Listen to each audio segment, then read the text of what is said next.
Now, you talk about in the book Josiah Manifesto, which everybody needs to read, you talk about the broken altar, and just give us a little insight into that. And also, we want to know, how do we get America back? Because we still see the war. This is still, if anything, the warfare is intensified since that decision, right? It's what always happens. Always happens.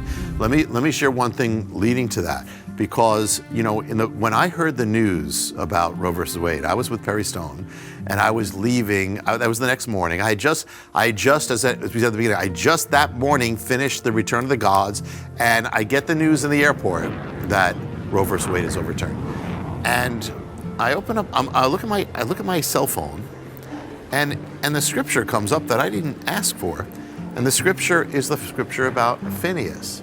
Phineas is the one who the nation sinned, a plague came on the nation. He took a righteous action, and the plague was rolled away. Now I'm thinking, well, that's interesting, because we had a plague, and now the Supreme Court took a righteous action. And the thing is, so I looked up. The one who did this was Samuel Alito. He's the one who did the whole decision. He wrote the whole decision out. He was the key one. And he wrote it in January, okay, into the first 2 weeks of February when it was leaked. It circulated, and then it got leaked. So the thing is, now if you look at COVID, at that time, it was at a peak. People don't realize that. It was the peak of COVID, the cases of COVID, was not only at its all-time peak, it was 3 times higher than any other peak. It was going to go on for years. And all of a sudden, it collapsed. It did. It collapsed just as he sealed that decision. That's when it was sealed, that we're going to turning away from abortion. It plunged. Over the next few weeks, it became 1/8 of what it was. I remember that. And the thing is that, and then the death rate, okay, that plunged. And by the CDC statistics, here's the thing. The Jubilee of Roe versus Wade began on January 22nd, 2022. The CDC says that that the death rate had its peak, and then after that it plunges. The turning point is January 22nd, 2022, the very day that begins the Jubilee. So that just some things we didn't talk about and all that. There's so much. So here's the thing. So what happened on that day was a biblical sign, because abortion is an altar. Well, Roe versus Wade was an altar on which we sacrificed our children. And so when it broke, it was the breaking of an altar. That's why on the cover you see that this is a broken altar. That's what it's a broken altar, because this was the sign, and it's a biblical sign, and it's a sign that people missed. The sign is that when the altar is broken, that was the sign when a nation had known God, fallen away from God, came back to God. When they came back to God, when they repented, they broke the altars. And so what it was saying is, but there's something else to it, because it links up with a person in the Bible, and the name it links up with is Josiah. And that's why it's called the Josiah Manifesto, because Josiah, this is the sign of Josiah, saying we are at the Josiah moment. Josiah was risen by God at a time when his nation had fallen away from God, knew God originally, but fallen away, is about to be judged.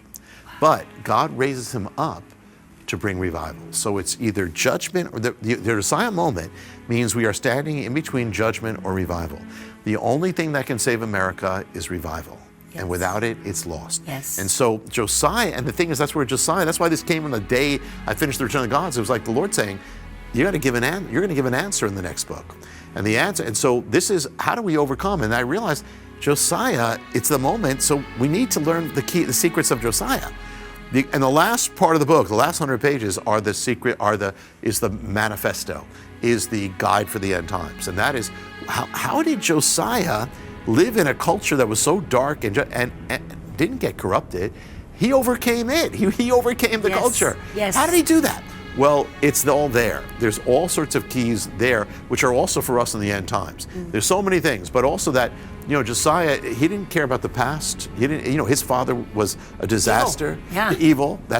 His grandfather was even more evil, right. And it didn't matter. He didn't care about the past. It's God's power. He ended up, I don't know how, he ends up serving God with all his heart. It wasn't his father, wasn't his house. He ends up serving God, and he didn't care what his culture thought. He didn't care what the world thought. He was not reacting to the world. He lived acting upon it. He was an active agent upon his word. We have to be the same thing. That's right. We cannot be just reacting to everything that's happening. We're supposed to be leading. We're supposed to be leading. And so he was not living his life on the defense like many believers are. He was living on the offense. And he knew he had to unplug himself. He had to separate from the darkness. You can't be a light if you're part of the darkness. So whatever we have to separate from, we got to do. He had to break down altars in his own palace. So in the same way, all of us, if there's anything in your life that shouldn't be there, break that altar. Break that altar because you'll be free. Right. When you break the altar, God will use you. And that's the key. You said you'll be free. Yeah. Whatever holds you from freedom is that. Whatever is, it doesn't even have to be something that seems sinful, but if it controls you, if it pulls your time, your energy, your allegiance from God and to it, you spend so much time, you think about it, you're driven by it. Those are things that need to be broken so that He's the Lord